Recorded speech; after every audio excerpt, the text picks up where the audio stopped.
K-Channel News with Comedy Affairs. Panig sa katotohanan, panig sa pagsulong ng kalokohan. Sa ulo ng mga nagkatarantaduhang balita, isang UFO or unidentified floating object natagpuan palutang-lutang sa kalagitnaan ng dagat. Kung ano yan, alamin! Isang bus natagpuang nakalubog sa gitna ng bundok sa San Andreas. Bakit kaya nakalubog ang bus? Alamin!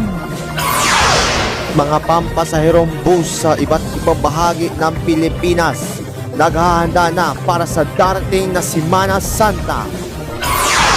Rider, patay matapos sa sagasaan ng isang kotse sa Dumanhog, Cebu. Exclusive!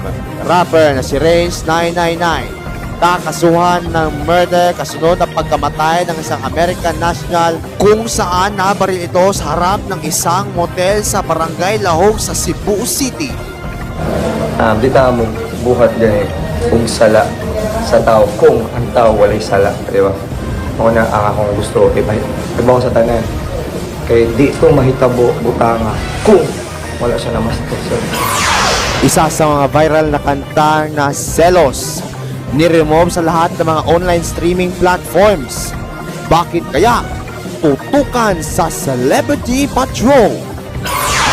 Don Maquiatos, Alcantara Branch. Bibisitahin natin sa unang araw nito sa Tara G! That's the wrong number! At magkatulad nga ba ang salitang asar o roasting? Ihimayin natin yan mamaya sa detalyado kasama ng inyong Kuya Boms, Arlo Campo.